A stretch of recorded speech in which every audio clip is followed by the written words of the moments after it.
noches, ¿cómo están ustedes? Bienvenidos a Estado Nacional Prime, la conversación que tenemos cada jueves con los temas que están marcando la semana. Hoy vamos a hablar de dos cosas importantes. Una de ellas, la primera y probablemente el gran tema que nos convoca esta semana, que es la crisis de salud que estamos sufriendo por la cantidad de virus respiratorios que están dando vuelta y que tienen afectados sobre todo a los menores de edad. Hoy día el Ministerio de Salud dijo que han muerto 4 guaguas, 4 menores de edad, 4 lactantes a raíz de los virus respiratorios. ¿Cuándo llegará el pic de esta crisis? Estamos en la crisis más grave de la historia, digamos respiratoria, como dijo hoy día el ex ministro Jaime Mañalich. Son algunas de las preguntas que le vamos a hacer a la ex subsecretaria de Salud que estará con nosotros, Paula Daza.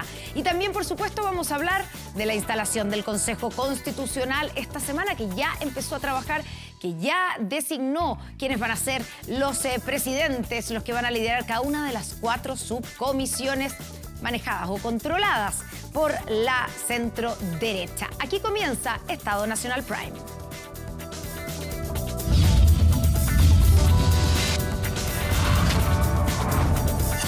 Estado Nacional. Y antes de presentar a nuestros invitados y a nuestros panelistas, les quiero contar que hoy día pueden repetir este capítulo y los otros capítulos de Estado Nacional y todas las temporadas de Estado Nacional en nuestras plataformas digitales. Puedes escuchar las entrevistas, la conversación de los panelistas en Spotify. Conoce esta nueva forma de informarse junto a nosotros. Estado Nacional Podcast, búscanos en Spotify o escanea el código QR que está apareciendo en pantalla.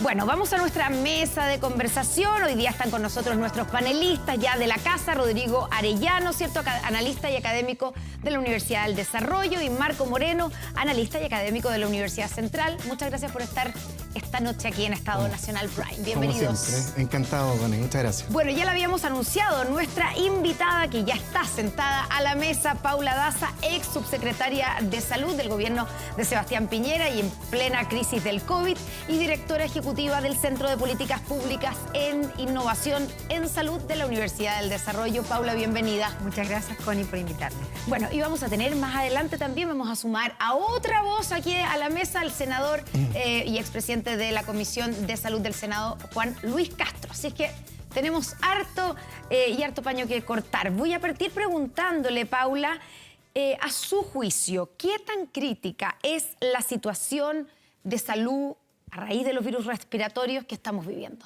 Bueno, es una situación muy crítica la que tenemos hoy día, particularmente con respecto a la situación de los niños. Hemos visto que hoy día la cantidad de virus circulante, virus respiratorio sincicial, es de las más altas de los últimos años, es bastante mayor que el año pasado y que el año 2019, que fue previo a la pandemia. Claro, el año pasado tuvimos cerca más de 3.000 en los centros Centinela, más de 30.000 virus circulantes. El año 2019, por ejemplo, llegamos a algo de 20.000. O sea, ya el año pasado vimos un aumento significativo y hoy día estamos viendo un aumento bastante más significativo que el año pasado. Y eso impacta, por supuesto, a los niños más chiquititos. Claro, porque en el COVID teníamos que los más afectados eran los adultos mayores. Ellos eran los que estaban hospitalizados, los que usaban las camas críticas, ¿cierto? Y también, lamentablemente, los que más fallecieron. Pero hoy día tenemos a nuestra otra población más vulnerable, ¿cierto? Los lactantes, los recién nacidos, los menores de 5 años, que son los más afectados. Dicen que el pic podríamos llegar al pic de virus respiratorios y concretamente de virus sincicial a fines de junio. ¿Es así? Bueno, yo creo que estamos hoy día en un pic. ¿Cuánto tiempo va a durar este pic y si va a seguir aumentando? Probablemente las próximas semanas. Las próximas 2 semanas van a ser semanas tremendamente complejas para el mundo pediátrico, porque este virus afecta a los niños más chiquititos y son los que requieren camas críticas. Ahora, hablando de los menores de edad, el doctor Jaime Mañalich, ¿cierto? Exministro de Salud, que estuvo hoy día en la tarde aquí en Noticias 24, dijo que si las cosas se manejan como hasta ahora, 120 menores de 6 meses podrían morir. ¿Usted coincide con esa cifra o esa proyección? Bueno, la verdad que yo no sé cómo él hizo ese cálculo, es muy difícil, a mí me gustaría conocer cuál fue la fórmula que él ocupó. Evidentemente a mí me parece difícil llegar a ese número, esperamos no llegar a ese número de fallecidos en VRS, en virus respiratorio sincicial, pero creo que sí estamos en una situación muy, muy crítica con respecto a la situación de niños graves más chiquititos. Bueno, porque él además agregó, ¿cierto?, Jaime Mañalich, que dijo que el Ministerio no tenía idea de las cifras, que hoy día se habla de 4 niños fallecidos, pero él dijo que la verdad es que en el Ministerio no saben cuántos han fallecido. Bueno, yo creo que en general a mí me parece que hay que tener bastante más conciencia que la situación es muy difícil. El Ministerio de Salud va informando no todos los días los fallecidos por virus respiratorio sincicial, porque obviamente es información que se va dando posteriormente y por eso el DEIS informa generalmente después de una semana, de 2 semanas. Yo creo que con respecto a eso tenemos que esperar. Sí es importante conocer. Yo creo que es muy importante para tomar decisiones de políticas públicas, conocer con mayor claridad la cantidad de contagios que tenemos, eso lo sabemos, pero también de cuántos de ellos consultan a la unidad de cuidados, cuántos consultan a las unidades de urgencia, en la atención primaria. ¿Para qué? Para poder tomar buenas decisiones de políticas públicas y poder adelantarse en el número de camas críticas que necesitamos. ¿Se están tomando buenas decisiones de política pública en este momento o están llegando tarde o no son suficientes? Varias cosas. Yo creo que del punto de vista de políticas públicas, son la Subsecretaría de Salud Pública, que está responsable principalmente del programa de prevención y promoción, que es la vacunación. Con respecto a la vacunación ha ido muy lento. Nosotros le dijimos en el Centro de Políticas Públicas en marzo que era importante que al 1 de junio alcanzáramos el 80% de vacunación. Hoy día estamos con cifras bastante más bajas, no llegamos al 64%, pero lo más preocupante, Connie, que las personas mayores de 65 años, que es la población que si se contagia de influenza son las personas que pueden necesitar una cama crítica, ellos no superamos el 53-54% de vacunación. Los niños más chiquititos, este grupo hoy día está con virus respiratorio sincicial, pero si se contagia de influenza, la cobertura de vacunación en ellos no supera el 61%. Por lo tanto, esa política pública hoy día deja mucho que desear y está lejos de haber alcanzado al menos el 80% que necesitamos para cumplirla. No ha sido suficiente ni la comunicación de riesgo en esta, ni la forma en que se ha comunicado la necesidad de vacunarse. Efectivamente, yo creo que la comunicación de riesgo ha sido bastante débil y poco informada. Por algo las personas no se están vacunando. Obviamente las personas están cansadas, sabemos que ya no quieren que le hablen más de virus. Hemos tenido varios años de pandemia, ni de vacunas. Pero, desgraciadamente, la mejor estrategia para disminuir la posibilidad de enfermedades graves es la vacunación y tenemos que fortalecer la vacunación. Paula, y en esa lógica, hoy la ministra anunció en la tarde que iban a acelerar el proceso de vacunación como medida para contrarrestar la crisis que estamos viviendo. Mi pregunta es, ¿estamos a tiempo? ¿Es una buena medida? ¿Puede ser complementada con otras medidas? Comentábamos fuera de cámara la posibilidad de que los niños no fueran al colegio, a los jardines infantiles. ¿Es tarde ya para iniciar un aceleramiento de la vacunación? No, no es tarde, porque probablemente podemos tener un pic de influenza. El año pasado tuvimos un aumento importante de influenza durante el mes de junio, pero después tuvimos un pic muy importante en el mes de octubre. Por lo tanto, todavía la campaña de vacunación en influenza cumpliría un rol de prevención. Pero acá hay que no solamente comunicar, aquí hay que tomar medidas bastante energéticas, yo diría ser más agresivo con la campaña. Hoy día... ¿Con qué tipo de medidas? Por ejemplo, ¿cuánto necesitamos vacunar para alcanzar ese 80%? Para alcanzar el 80% de los adultos mayores de 65, que es la población de riesgo, necesitamos vacunar al menos 600.000 personas de aquí al 15 de junio. ¿Qué significa? Que debiéramos estar vacunando al menos 80.000 personas diarias de adultos mayores para alcanzar esos números. ¿Cómo se logra eso? ¿Dónde están esos adultos mayores? Bueno, en un momento nosotros llegamos a tener hasta 20 móviles en la Subsecretaría de Salud Pública para poder salir a vacunar, llevar esas vacunas donde las personas lo necesitan, a los hogares de adultos mayores, donde las personas van a buscar su jubilación, donde las personas están. Lo mismo con los niños, ir a vacunar a los niños a los jardines infantiles, por lo tanto hacer políticas focalizadas para poder alcanzar esos números, si no, no los vamos a alcanzar. Eso requiere recursos. Recursos, por supuesto que requiere recursos. Se lo pregunto si el Ministerio tiene esos recursos, porque hoy día el doctor Mañalich aquí también dijo que el ministro Marcel no le estaba entregando los recursos que necesitaba la ministra Aguilera.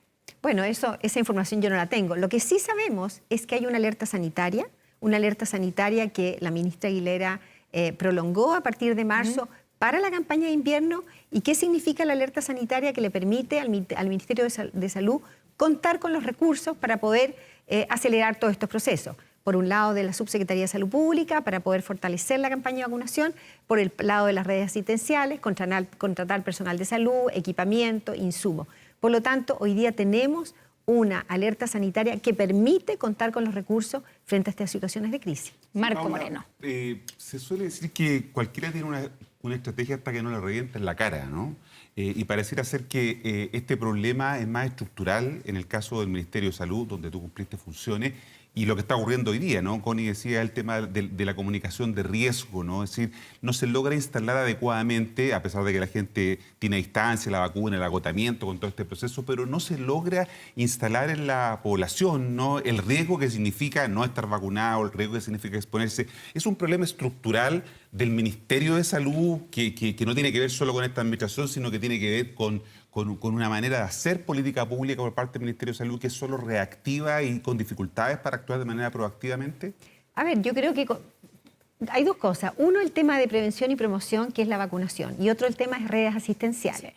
Con respecto a la prevención, que es la responsabilidad de la Subsecretaría de Salud Pública, en general en Chile hemos tenido una muy buena cobertura de vacunación en todos los ámbitos, en los niños y también en los adultos. Particularmente ahora, post pandemia, probablemente se ha producido una fatiga pandémica, vacuna. Las personas obviamente se vacunaron en forma muy responsable durante todo el periodo de la pandemia, ¿cierto? Que la primera, segunda, tercera. Ya la cuarta dosis las personas empezaron a flaquear, ya la quinta dosis dijeron, bueno, ya no quiero más vacunas. Entonces justo nos llegó la influenza y otra vacuna más. Yo creo que probablemente esa fatiga que se produce en un tema de salud pública que nos ha afectado los últimos 3 años puede estar incidiendo. Pero en estos momentos donde la situación que uno dice, ¿no es cierto?, la percepción de riesgo que uno habla, la percepción de riesgo significa la percepción que yo tengo de enfermarme gravemente, es menor y existe esta fatiga, obviamente la instalación de hacer una muy buena campaña de comunicación y acercar la vacunación a la población es importante. ¿Por qué las personas no se están vacunando? Es importante saberlo por qué. Porque probablemente es porque a lo mejor los vacunatorios cierran a las 4 de la tarde y las personas van a vacunarse, prefieren después porque van a trabajar o porque la verdad que no entienden que esto de verdad es importante. Entonces, primero conocer por qué las personas no se están vacunando y segundo, probablemente importante es anunciar que enfatizar que es la estrategia para disminuir el riesgo. Ya, eso por la parte de prevención, ¿cierto? Pero está la otra parte, la parte, por ejemplo, de la gestión de camas críticas, lo que le compete a redes asistenciales. ¿Cuál es su evaluación de cómo lo está haciendo el subsecretario Arauz? Porque lo han criticado por falta de gestión, negligencia, falta de logística. De hecho, hay varios pidiendo su renuncia. Bueno, yo creo que varias cosas. Primero que nada, a nuestro parecer, nosotros lo analizamos en el centro, la campaña de invierno partió tarde. Esto partió a fines de mayo. En el mes de mayo, nosotros desde marzo en el Centro de Políticas hemos venido diciendo la importancia de que probablemente este invierno iba a ser un invierno más difícil. Era importante instalar la concepción de prevención, de educación y de tener una red asistencial que pudiera dar respuesta a las necesidades que podríamos tener en este invierno. Y en ese sentido, a nuestro parecer, la campaña partió tarde porque partió en mayo. ¿Qué significa una campaña de invierno? Significa una logística muy importante. Primero, capacitación de personal de salud a lo largo de todo Chile. Segundo, contar con los recursos de infraestructura, de insumos, de ventiladores a lo largo de todo nuestro país. Por lo tanto, requiere una preparación que claramente hoy día en pediatría estamos en un límite bastante complejo. Hoy día todavía estamos a tiempo, yo creo que tenemos que fortalecer y todos de nuestras veredas, de nuestra posición, tenemos que apoyar y ayudar para poder sacar adelante hoy día una situación que probablemente nos va a seguir durando varias semanas. Paula, le han llamado al gobierno para pedirle ayuda porque hoy el presidente Piñera, muy temprano, publicó en su cuenta de Twitter que ponía a disposición a todas aquellas personas que habían colaborado en su gobierno, a disposición de este gobierno. Parecido a lo que pasó con los incendios, que yo vi al ministro Delgado en La Moneda, dijo, aquí ponemos a disposición todos quienes combatieron la pandemia del COVID a disposición del gobierno. ¿La han invitado? Bueno, personalmente, desde el centro, yo he venido conversando con la ministra desde hace mucho rato, desde que ella entró al ministerio, y hemos conversado en muchas oportunidades. De hecho, le planteamos un plan de medicamentos para disminuir los precios, también en relación al COVID, también después en relación a la ley de ISAPRE. O sea, yo desde mi centro hemos tenido una relación muy fluida. De hecho, hoy día conversé con ella, muy fluida, mucho antes de lo que pasó hoy día. Y en segundo lugar, les quiero recordar que ella tuvo un rol muy activo apoyándonos a nosotros durante la pandemia. Yo respeto mucho a ella, es una persona muy profesional, de gran conocimiento, y en este sentido, claramente, las personas que hemos estado en salud pública entendemos que, independientemente del color político, frente a estas situaciones de crisis, uno está disponible para poder ayudar y aportar. Ya, y desde esa vereda que usted dice, cooperó, ella misma hoy día lo recordó, la ministra de Salud, ¿cierto?, que había cooperado desde el comité asesor en el caso del COVID con el gobierno de Sebastián Piñera. ¿Qué le parecieron sus palabras frente al caso puntual por el cual ha sido criticada de esta lactante que murió en el hospital de San Antonio? Y ella, frente a la pregunta de si qué pasó con las camas críticas y que se podría haber salvado esta guagua si es que hubiera habido disponible una cama crítica de pediátrica, ella dijo, lo más probable es que por la situación en que ella estaba era inevitable que muriera. Bueno, yo creo que hay que estar en los zapatos de la ministra en una situación así que yo no quiero juzgar sus palabras. Probablemente su intención es decir que la guaguita, la lactante, estaba muy grave y está en una situación muy crítica. Yo, con respecto a ese caso, yo creo que tenemos que esperar la investigación. Hoy día hay un sumario sanitario para conocer qué es lo que pasó, porque hay declaraciones, hay declaraciones del hospital, ¿cierto? Hay un comunicado que plantea que no habían camas ni en la región metropolitana, ni en Valparaíso, ni tampoco en Rancagua. Posteriormente hay otras declaraciones por parte del ministerio. Por lo tanto, yo creo que, por respeto a la familia, yo creo que lo mejor es esperar ese sumario sanitario y principalmente para que la familia tenga una respuesta frente a la situación del fallecimiento de esta niña. Vamos a sumar a nuestra mesa de conversación al senador Juan Luis Castro, presidente de la Comisión de Salud desde la Cámara Alta. Senador, ¿cómo está? Muy buenos días. Muy buenas noches. ¿Qué tal? Buenos días. Buenas noches. Bueno, pero ¿qué? Gusto saludarle, Bonilla, a todo el panel. Estamos en vivo para que nadie piense que esto está claro, que esto está grabado en la mañana. Son las 11 de la noche con 21 minutos, pero yo ya me sentía en la madrugada. ¿Cómo están? Muy buenas noches, senador. Encantado, pues, gusto saludarle y a todos los miembros del panel, pues. Bueno, estábamos aquí conversando sobre todo en cómo, en qué está faltando. Quiero preguntarle a usted, ¿cierto?, desde su mirada, que ha sido bastante crítico en cuanto, por lo menos en la crisis de las ISAPRE, al gobierno del cual usted es parte. ¿Cómo cree que lo está haciendo hoy día, que está enfrentando esta crisis respiratoria la ministra de Salud y el subsecretario de Redes Asistenciales, Fernando Araoz? No, yo creo que estamos frente a un virus que no tiene vacuna, que es el respiratorio sincicial, que adelantó su momento de prácticamente un pic, como se está viviendo hoy día en la zona central del país, donde siempre es posible a veces ponerse como lectura de oposición al gobierno. Yo en eso creo y comparto lo que ha dicho la doctora Daza, que le tocó también vivir momentos muy duros, que aquí hay que tener un sentido colaborativo. Si usted me pregunta a mí, ¿hubo negligencia? Yo creo que no ha habido negligencia. Yo creo que se desató una situación donde pasó de 8.000 y tantos casos el año pasado a 18.000 y algo más de casos. Ahora, respecto a la cantidad de personas contagiadas, que son niños muy pequeños, son lactantes. Entonces, en ese sentido, no me cabe duda que la autoridad está haciendo el máximo posible. ¿Se puede hacer más? Siempre se puede hacer más. ¿Hay errores graves? Yo no veo errores de diseño. Yo creo que la implementación para esta etapa del año, con ese aumento al más del doble de casos en tan poco tiempo, es muy difícil. Esto es muy doloroso, porque estamos hablando de situaciones dramáticas como los menores que han fallecido y que desgraciadamente cada año fallecen menores por virus respiratorio sincicial. Ahora se produce este primer brote.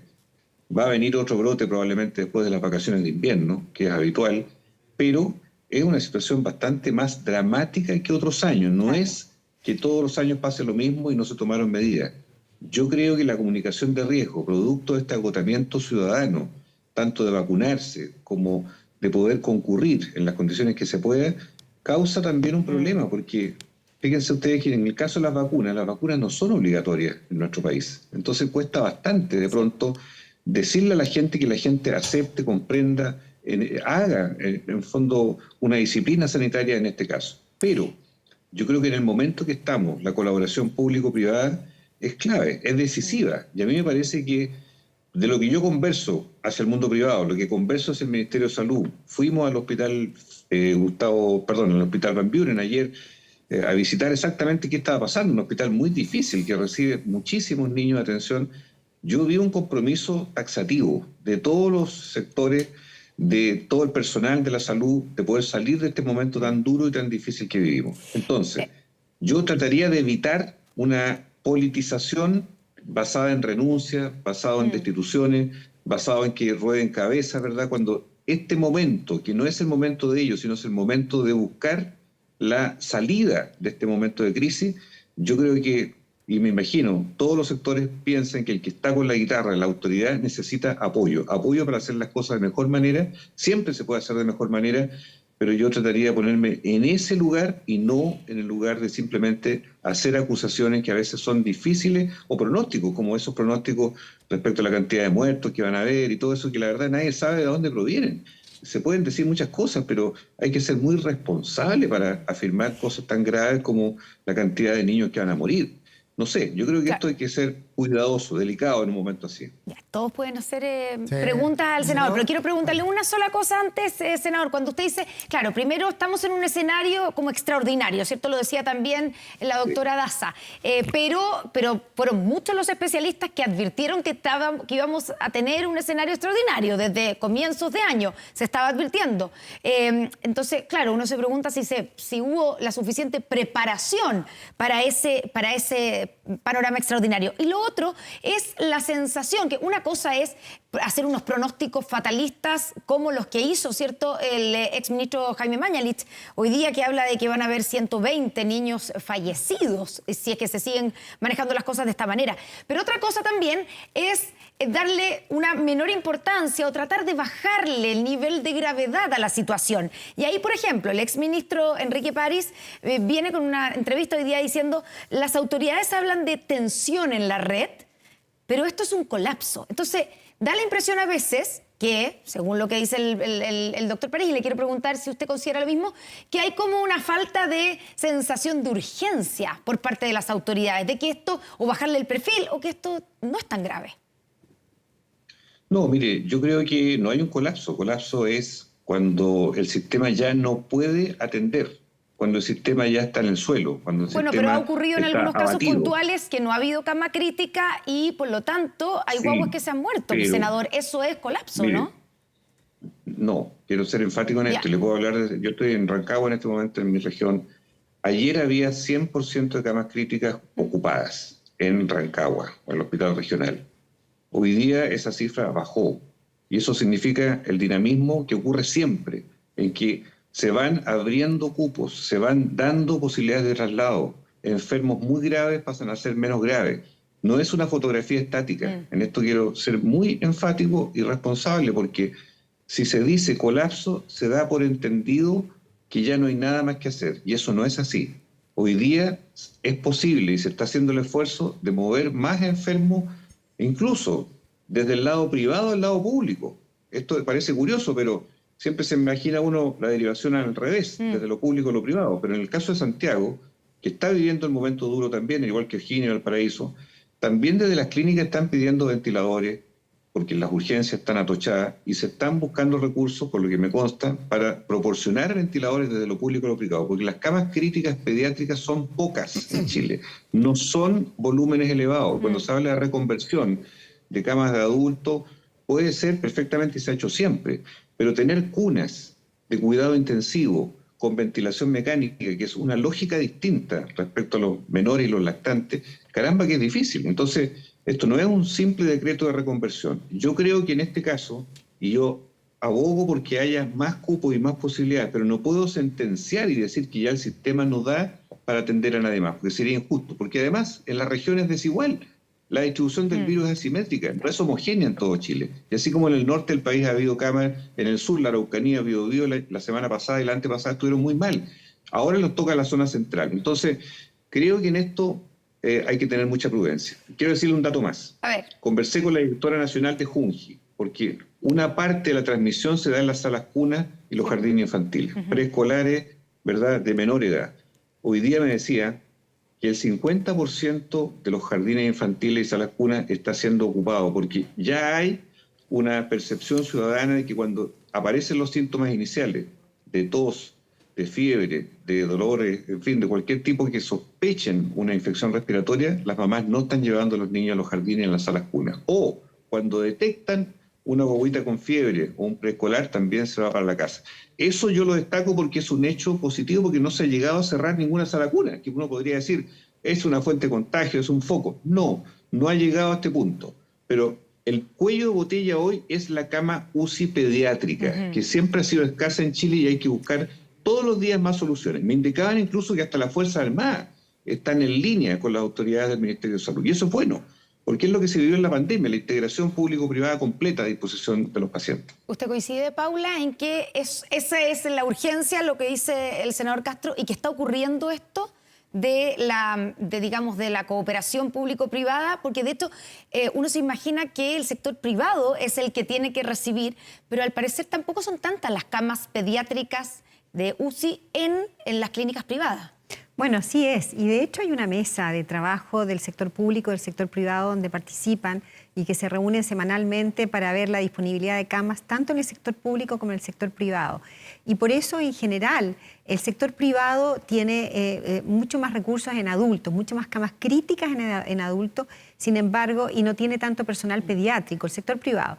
Por lo tanto, una de las propuestas que se ha hecho es que cuando faltan camas críticas pediátricas, se trasladen adultos del sector público al sector privado, que sabemos que tuvo la capacidad de aumentar en forma importante. El sector privado cuenta con profesionales para manejar los adultos en camas críticas, y el sector público puede readaptar las camas a pediatría porque también cuenta con mayor cantidad de pediatras y recursos humanos en pediatría. Por lo tanto, esa es una forma de gestión, trasladar pacientes adultos para poder disponer en el sector público de camas pediátricas y de esa manera poder dar respuesta a las necesidades que tenemos en Chile.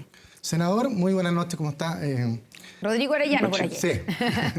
No, yo le quería preguntar porque muchos parlamentarios, sobre todo oposición, han planteado efectivamente que frente a un retardo en el inicio de la campaña de vacunación y problemas con la administración de las camas, es factible solicitar la salida ya sea de la ministra o el subsecretario. Usted me dice que en una mitad de una crisis sanitaria eso es inviable, ¿no? O no debe desearse. Se lo planteo porque en la mitad de la crisis del COVID, el sector al que usted representa acusó constitucionalmente al exministro Mañalich. Y de hecho se salvó la acusación solo por 2 votos. Entonces quería preguntarle por qué ese cambio de mirada entre una crisis y la otra. No, mire, cada situación a su momento. No podemos hacer tabla rasa de lo que ocurre en cada instante de la contingencia política. Yo quiero decirle que la pandemia, que duró más de 2 años y recién se bajó la alerta sanitaria hace muy poco tiempo con la OMS, fue la situación más dramática que ha tocado en el mundo entero. Y después de eso, quiero recordarle que se hizo comisión investigadora, se hicieron una serie de estudios posteriores. Entonces, claro, es de pronto fácil que quizás comparar, pero yo le digo en caliente, cuando tenemos impactos de guaguas fallecidas, cuando el dolor nos invade a todos, cuando hay un clima nacional que genera indignación, que es la muerte de menores de edad, cuando hay dificultad para acceder a una cama. Yo sé que es más fácil decir que se baje el ministro, al subsecretario, que se vayan, en fin. La reacción natural puede ser esa, de culpar a la autoridad, pero yo creo que aquí hay que poner un poquitito de calma, de resolver primero esta crisis que no es una pandemia. Esto es un momento epidemiológico en que estamos en los picos, que no van a durar mucho tiempo, va a ir bajando, como ya hemos visto en otras regiones del país. Entonces, yo estoy de acuerdo en que se investigue todo, yo estoy de acuerdo en que si va a ir un sumario, una auditoría, como va a haber en el caso de la guaguita de San Antonio, que se haga, que se deslinden responsabilidades. Jamás voy a estar por ocultar nada, pero creo que en esto hay que ser muy cauteloso en el momento en que se politiza o no una determinada decisión. Yo creo que es mejor siempre esperar y hacer un balance después. Y si hay mérito para peticiones de todo tipo se pueden hacer, o acusaciones o comisiones investigadoras. En la arena política todo eso es posible, pero la oportunidad de hacerlo creo que hay que ser muy preciso en cuanto al momento en que se hace. El lunes, la Comisión de Salud del Senado tiene citado al subsecretario de Redes Asistenciales. Y lo pusimos en primer lugar porque nos parece perentorio. Tiene que haber un reporte también al Congreso respecto a esto. Y en el Congreso, en el Senado, usted sabe, las fuerzas están equiparadas, no hay una mayoría de un lado o de otro, pero queremos hacerlo en su justo mérito, no un enjuiciamiento a priori. Senador Juan Luis Castro, muchas gracias por acompañarnos esta noche aquí en nuestra mesa de conversación. Muchas gracias, Connie, a todo el panel, Paula Daza, Treven Arellano, Marco Moreno, muy amable. Buenas noches, senador. Gracias, senador. Buenos días. Buenas noches. Buenas noches. Buenos días. Ha sido muy largo, parece el día de hoy. Me levanté muy temprano.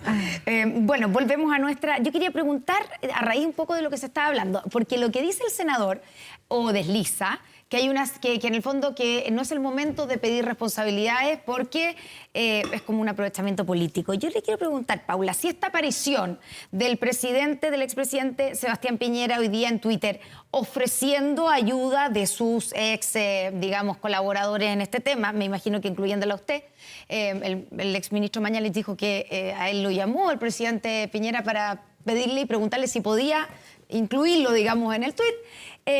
Y la aparición también del ex ministro Mañalich, ¿no es un aprovechamiento político de la crisis sanitaria? Yo creo que no. Yo creo que hoy día, frente a la situación que estamos viviendo, plantear que todos los actores que tuvimos en una situación tan dura como fue la pandemia y poder aportar desde la vereda en que estamos, nos parece que es una buena posición. Yo particularmente he venido conversando con ella desde mucho antes de lo de hoy día y por lo tanto para mí no es una novedad poder apoyar en esta situación, porque tengo una relación fluida con la ministra en ese sentido. Estoy absolutamente de acuerdo con ella, ella los dijo, no podemos una situación tan delicada como esta aprovecharlo políticamente. Yo creo que sí, en su momento, la pandemia por algunos actores se usó políticamente. ¿Por quiénes? No quiero decir por quiénes, pero lo vivimos. Nosotros sentimos que había por varias...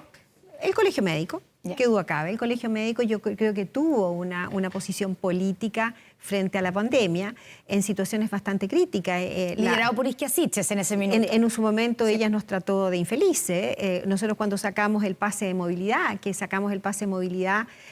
teniendo datos, teniendo información, viendo que las personas vacunadas disminuyen la posibilidad de contagio, el ex subsecretario Cuadrado dijo que éramos unos criminales. El exalcalde Jadwe se creyó. El alcalde Jadwe, ¿verdad? Entonces, sí. Creo que esas situaciones, en momentos de crisis, creo que tenemos que aprender y no puede ser que lo miremos así, situaciones sanitarias. Por lo tanto, creo que acá la lección de eso para nosotros y particularmente para mí es muy importante. La idea desde mi vereda es aportar en las políticas públicas en salud, que es lo que yo sé. Marco. Sí, parece acuerdo sobre el diagnóstico, ¿no? Tanto en quienes están en el gobierno como en este caso Paula, que está fuera del gobierno, ¿no? Respecto de la crisis y de los elementos estructurales que esta tiene. Pero ¿por dónde irían las soluciones si usted tuviera que tener funciones nuevamente ejecutivas en el gobierno? ¿Qué recomendaría entonces hacer para enfrentar este momento, como decía el senador, que estamos en un pic, ¿no es cierto?, que probablemente haya otro, pero ¿qué habría que hacer, ¿no? Junto con la comunicación de riesgo, que ya distinto a lo que se está haciendo. Distinto a lo que se está haciendo. Bueno, yo creo que hay varias cosas. Con respecto a la vacunación, yo creo que se puede hacer mucho. Yo creo que salir a vacunar, hacer aquí hay que focalizar las campañas de vacunación. Los adultos mayores, los niños, los jóvenes, quienes no se están vacunando. Uno puede focalizar esas estrategias de vacunación saliendo a vacunar. Yo creo que eso nos puede permitir alcanzar, al menos en la población de riesgo, mejores coberturas.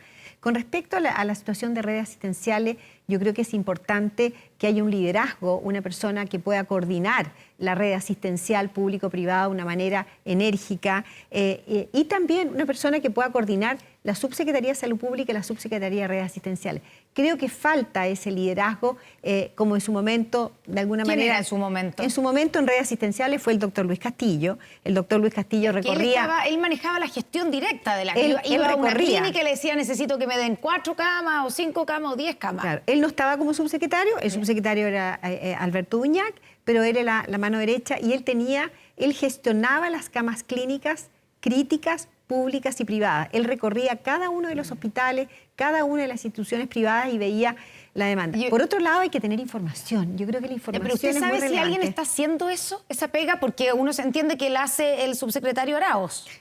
Yo no sé si hay alguien que el subsecretario haya recomendado para que tome ese rol. La verdad que no sé, a lo mejor hay una persona así Pero se usted ve... habla con la ministra permanentemente. Sí, yo no conozco a nadie que estuviera en ese rol. Probablemente hay alguna jefa de división. Hoy día supe que había una persona que era una jefa de división que podía estar en ese rol. No sé si va a estar actualmente, pero yo creo que se necesita... Pero no solamente una persona que sea... tiene que ser una persona que conozca la red. Porque hoy día, frente a la situación, tiene que ser una persona que conozca la red pública, la red privada. ¿Qué significa una cama crítica? Por lo tanto... Que no solamente es la cama física, sino que además el personal que Por sepa supuesto. tratar a niños, o sea, es personal pediátrico. Personal pediátrico De UCI. y además poder trasladar a los pacientes. O sea, requiere una coordinación muy importante. ¿Y usted se lo ha dicho eso a la ministra Aguilera? No, eso no lo he hablado con ella. Ya. Bueno, pero ahora puede estar escuchándola, Paula. Sí. Pero ¿por qué siempre tenemos este problema, que también es estructural, de las camas críticas, ¿no es cierto? Cuando era la pandemia en el caso de los adultos y ahora es un problema de que es muy costoso tener un stock permanente, ¿no es cierto? Porque todas estas proyecciones que se hacen de casos que vamos a tener, no sé, hay modelos matemáticos que permiten proyectar eso. ¿Por qué tenemos esta dificultad y siempre tenemos que estar dependiendo, ¿no es cierto?, de esta coordinación? ¿No hay suficientes camas críticas? ¿Un problema de presupuesto? ¿Cuál es el problema? Bueno, claramente no hay una cantidad de camas críticas y personal de acuerdo para las situaciones de urgencia. Por eso se hace esta integración público-privada.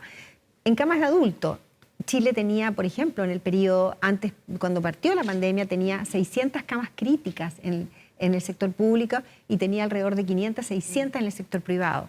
O sea, 1.200 camas críticas en total para todo el país. Muy poco. Llegamos a necesitar más de 4.500 camas tuvimos en Chile, o sea, 3 veces.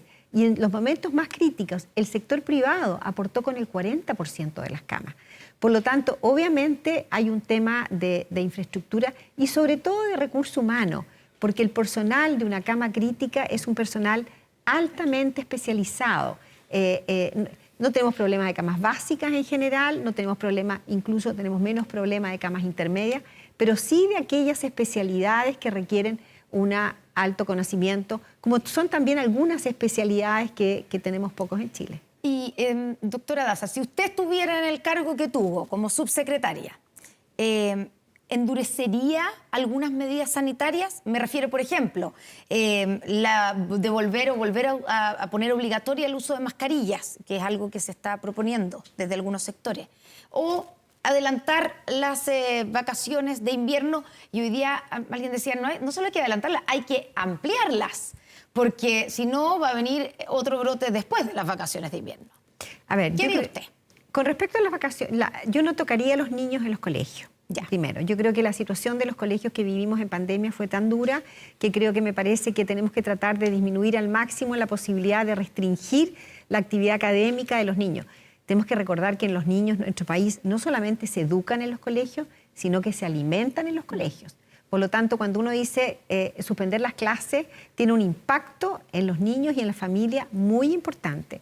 Y en ese sentido, a mí me parece, desde el punto de vista de restricción, yo creo que hay algunas estrategias que sí permiten ayudar. Yo creo que, por ejemplo, el uso de mascarilla probablemente en el transporte público, un transporte público que sabemos que las personas van paradas con aglomeración, me parece que es una buena medida para disminuir el riesgo de contagio. Obligatoria. O sea, yo no lo haría obligatoria, pero hoy sí día haría... lo están recomendando. Hoy día creo que es una recomendación y creo que es una recomendación. Creo que hoy día, después de 3 años de pandemia, lo que hemos aprendido, creo que darle la responsabilidad individual a las personas es fundamental.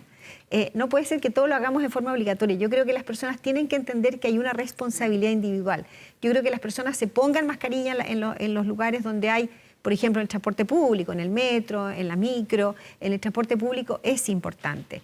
Por otro lado, me parece que, por ejemplo, en algunos lugares que hay aglomeración, en aquellos cuando las personas van a hacer trámites, ¿cierto? Sobre todo cuando hay adultos mayores que van a hacer trámites, me parece que en esos lugares uno debiera recomendar que, por favor, si usted va a entrar a este lugar, póngase la mascarilla porque hay personas que están en riesgo. Yo creo que hay ciertas situaciones particulares donde la mascarilla sigue siendo un elemento para disminuir el riesgo de contagio. Paula Daza, ex subsecretaria de Salud Pública, directora ejecutiva del Centro de Políticas Públicas en Innovación en Salud de la Universidad del Desarrollo. Muchas gracias por estar con nosotros aquí esta noche en Estado Nacional Prime. Encantada de estar aquí con ustedes. Y nosotros vamos a ir a la pausa, pero antes les voy a decir, si no puedes tener el control total de tu empresa desde cualquier parte y en línea, Kame ERP es para ti. Facturación electrónica, integración con bancos, flujo de caja, remuneraciones, todo en un solo lugar y mucho más. Desde 12 UF al año. Toda la información en kame.cl o en comercial@kame.cl. Pausa, ya estamos de vuelta con más aquí en nuestra mesa de conversación en Estado Nacional Prime.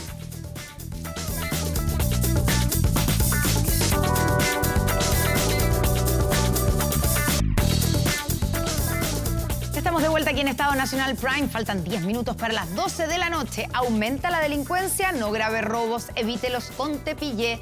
La empresa líder en seguridad preventiva con monitoreo de cámaras de seguridad y audio disuasivo en tiempo real. Tepillé protege 24/7 su empresa y también su hogar. No sea usted la próxima víctima y contrátelos en tepillé.cl. Bueno, estamos aquí con nuestra mesa de conversación, con nuestros panelistas. Vamos a dejar por un minuto el tema de la salud y vamos a hablar de otro tema que ha marcado esta semana. Se instaló ayer finalmente el Consejo Constitucional, empezaron a trabajar, se eligieron las 4 subcomisiones y quienes van a ser los que presiden. Las presidencias de cada una de las comisiones quedaron en manos de la oposición. ¿Es una buena señal de lo que viene o es el comienzo de lo que se ha llamado como pasar la máquina, Marco?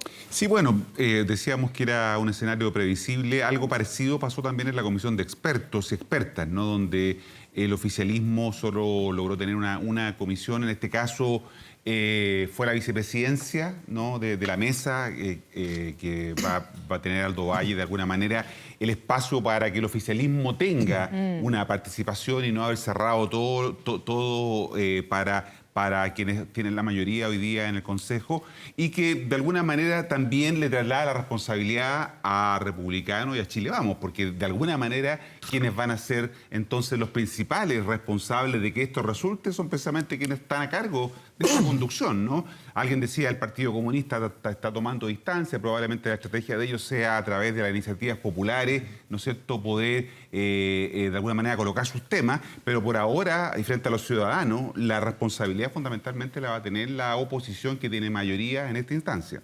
Yo coincido con Marco, esto es una prueba efectivamente casi de fuego para demostrar que son capaces de tener gobernabilidad en un proceso tan relevante como el proceso constitucional. Pero la tentación es grande. La tentación va a ser grande, justamente más que los cargos, creo que van a ocupar, va a ser el estilo y forma en cómo van a liderar estos cargos. Si van a ser capaces de conversar, van a ser capaces de aceptar, un poquito van a ser capaces de replicar el trabajo que se dio en los expertos, que independiente de quién estaba en la mesa dirigiéndola, se lograron importar este acuerdo. El sistema político, por ejemplo, lo dirigía, me acuerdo que Juan José Osa, sí, y lograron bastante acuerdo importante. O sea, entonces, más que la persona o su coalición, creo que va a ser la forma en que va a implementar el diálogo de entre ellos, que va a ser lo fundamental. Ya, pero ahí está la duda, porque la comisión experta que ha sido subrayado y se ha destacado su trabajo de acuerdo transversal, ¿cierto? Finalmente el anteproyecto fue aprobado por todos, desde el Partido Comunista hasta el Partido Republicano, y eso de alguna manera se ha puesto sobre la mesa como ojalá un ejemplo a seguir por el Consejo, esa manera de trabajar con ese nivel de acuerdo. Pero la composición del Consejo es bien distinta que la composición de la comisión, donde había un solo representante, un solo experto del Partido Republicano. Acá van a tener 22 consejeros republicanos, la mayoría. Y si sumamos a los 11... de Chile Seguro, tienen 33 consejeros versus 16 del oficialismo. Entonces, ¿podemos esperar efectivamente, Marcos, qué esperas tú, que cómo se dé esta dinámica deliberativa en el Consejo? ¿Que sea igual a lo que ocurrió en la comisión? No, porque además los consejeros y consejeras van a querer imprimirle un sello propio, porque si no, ¿para qué Sino para que trabajan? lo ¿Para qué están eligieron? 4 meses si ahí tienen un anteproyecto y están todos de acuerdo? Bueno, alguien lo sugirió, que se redujera el periodo claro, y que se aprobara rápido lo mismo, lo más parecido posible al Porque uno anteproyecto. esperaría que, claro, en los temas que han generado o que no se cerraron bien en la comisión de expertos y en el anteproyecto, como el tema valórico sobre el derecho a la vida y el derecho a la muerte, que no quedó suficientemente bien cerrado, o los temas electorales, o también, ¿no es cierto?, lo que tiene que ver con a propósito del tema anterior, el acceso, ¿no es cierto?, de La las elección, personas, la elección. para poder acceder a un sistema de salud privado. Entonces, esas cosas probablemente tengan espacio porque lo que se ha dicho que va a ser la gran discusión es el Estado Social de Derecho versus Estado subsidiario. Yo creo que se ha ido encontrando una fórmula que permite de alguna manera, en una redacción en la que hay cierto acuerdo, que está en el anteproyecto, mantenerla como un espacio que permite, ¿no es cierto?, dejar contento a todos los actores, ¿no? Y por lo tanto, creo que sí se va a dar un espacio de disputa, ¿no? Habría que poner atención a lo que pueda pasar en esta etapa, como decía, de participación ciudadana, en donde a lo mejor, como pasó en el proceso anterior, la derecha de alguna manera buscó a través de ese espacio colocar sus temas, ¿no? Y hubo varias iniciativas que lograron generar un cierto tipo de disputa y de tensión al interior de la Convención 1, y ahora probablemente pueda ocurrir lo mismo. Entonces, de alguna manera, a pesar de que hay un clima político distinto, ¿no?, y que más bien proclive a los acuerdos, no podemos descartar que no haya posiciones, ¿no? Entonces también la gente espera que quienes están ahí, los 50 miembros, ¿no?, también sean deliberantes, ¿no?, que tengan opinión. Claro, que tengan... No puede ser que el Partido Republicano esté todos disciplinados, callados y siguiendo una sola opinión. Sí, pero la diferencia quizás del proceso de los expertos, aquí tienes dos incentivos que tiene el sector de centro-derecha. El Partido Republicano, que no estaba presente efectivamente en la discusión de expertos, aquí tiene un incentivo que es demostrar que son capaces de gobernar. Y para ello, y tiene una figura presidencial que está marcando bien en la encuesta y que de alguna otra forma va a estar observando este proceso para ver que lo hagan de la mejor forma. Si este proceso no resulta, los responsables van a ser ellos y probablemente la figura presidencial de José Antonio Kast se puede ver afectada. Y lo segundo, Chile Vamos también tiene otro desafío, porque ellos promovieron este proceso. Ellos fueron los que llegaron a un acuerdo. A diferencia del Partido Republicano que estaba en contra. Que efectivamente. Sí. Entonces, a ellos les interesa que este proceso termine bien porque pusieron muchas cartas justamente para poder comenzar esto. Entonces, los incentivos están justamente para tratar de avanzar en el diálogo. Si bien hay una mayoría, tienen incentivos políticos para poder, en fondo, trasladar su responsabilidad a los acuerdos. Por eso que hay 3 bancadas en ese sector, o sea, la bancada republicana, la de Renovación Nacional y la UDI, que actúan, que van a actuar coordinadamente, y Evópoli, claro, pero hay alguna tensión. Me fijaba ayer en la instalación, por ejemplo, el detalle de las banderitas que pusieron, ¿no es cierto?, frente a cada uno de los curules, que fue la UDI. Yo al principio pensaba que eran republicanos, no. y era la UDI la que instaló las banderitas chilenas, ¿no es cierto? Y ahí hay un elemento de identidad que puede comenzar a ser más claro y más nítido. Yo creo que Chile Vamos... En el primer proceso también tenían la banderita los... Sí, pero aquí uno hubiera esperado que hubiera sido republicano. Lo que quiero decir es que hay una apuesta por la identidad a la cual no creo que no está dispuesto a renunciar ni la UDI, ni la Renovación Nacional, ni Evópoli, frente, ¿no es cierto?, a la mayoría que tiene el Partido Republicano. Claro. Y ahora, ¿qué le pareció la frase o la respuesta que dio el presidente Gabriel Boric en una entrevista a comienzos de semana, que dijo que si, así como está el anteproyecto, él lo aprobaría, si fuera ese el proyecto de nueva Constitución? Yo creo que además el presidente está en una disyuntiva bien relevante, porque si incluso no está como está ahora, a él le gustaría aprobar, porque en definitiva, Gabriel Boric, el presidente, tiene... O hizo 2 promesas importantes en su campaña. Una, transformaciones importantes, reformas trascendentes. Y esa promesa está en tela de juicio, porque efectivamente no tiene la mayoría del Congreso, le ha costado, la reforma tributaria se cayó, no sabemos qué va a pasar con las pensiones, en stand-by. Y esta fue la otra, una nueva constitución. Entonces, él seguramente va a tener que promover que la opción ¿cómo se llama?, del apruebo triunfa en diciembre. A él le conviene que se cierre el ciclo constitucional con una constitución, yo creo que independiente, que no le guste mucho, parafraseando a la expresidenta Bachelet, no es perfecta, más acerca de lo que yo siempre soñé. Sí. Y el tono de ayer de Miguel Letín, del propio presidente Gabriel Boric y de la presidenta Evia, ¿no es cierto?, estaban un poco en la línea de esto que estamos señalando, es decir, de la disposición, de la voluntad de arribar a un tipo de acuerdo y cerrar la cuestión constitucional en diciembre. Es decir, esta idea de que esta es la última oportunidad que tenemos, yo creo que de alguna manera lo sienten de esa forma los 50 consejeros y consejeras. Lo dijo el presidente, dijo, a Chile le haría muy bien terminar, poner fin a este ciclo.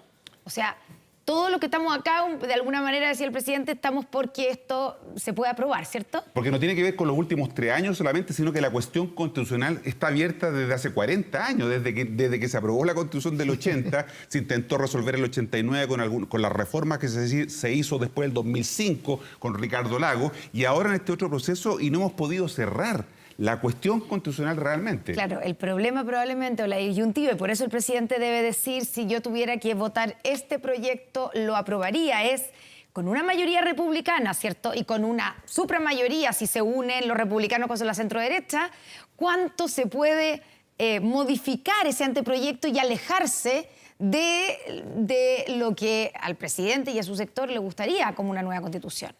Claro, ¿Cuánto se puede derechizar de alguna manera la Constitución? Es que la dificultad, y lo decía Rodrigo, también tiene que ver con que esta es la toma de posición del presidente, pero hay dudas respecto de una parte de su coalición que esté efectivamente disponible para seguir lo que el presidente dijo con mucha claridad en esa entrevista. Son las 12 de la noche, los voy a invitar a la última pausa. Ya estamos de vuelta con más y les quiero contar que en Anglo American están orgullosos de reimaginar la minería con innovación para mejorar la vida de las personas. Anglo American, desde la innovación, lo están cambiando todo. Pausa, ya volvemos con más de Estado Nacional Prime.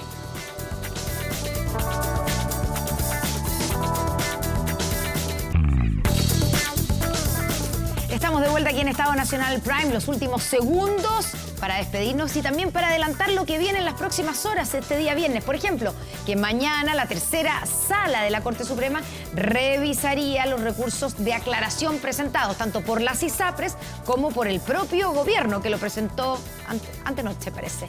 El recurso de aclaración por el fallo de la Corte Suprema después de las declaraciones de la ministra Ángela Vivanco. La ministra Vivanco. parece. ¿Que no va a ir? No va a ir, parece. ¿No va a ir? Bueno, ¿se va a inhabilitar? Al parecer. Ah, esa es la información que tenía Rodrigo Arellano, porque esa era una de las preguntas. Si Ángela Vivanco se inhabilitaría, como algunos piden, para poder hablar sobre y manifestarse sobre estos recursos de aclaración. Yo creo que el fallo va a hablar por sí mismo, la sentencia va a hablar por sí mismo. Tú dices que no van a decir nada. No van a decir nada. No van a aclarar nada. No van a aclarar nada, porque ahí van a decir está en el fallo, no veo por dónde. El presidente volvió a sus vacaciones a poner orden ahí a la sala. El ministro Muñoz estará de vuelta. Pues sí, tal vez Ángela Vivanco no está, pero sí va a estar el ministro Sergio Muñoz. Marco Moreno, Rodrigo Arellano, muchas gracias a los dos por estar con nosotros esta noche nuevamente en Estado Nacional Prime. Muchas gracias a ustedes por acompañarnos. Que tengan un gran día viernes, un gran fin de semana y los esperamos, por supuesto, en Estado Nacional el domingo a partir de las 11 de la mañana. Buenas noches.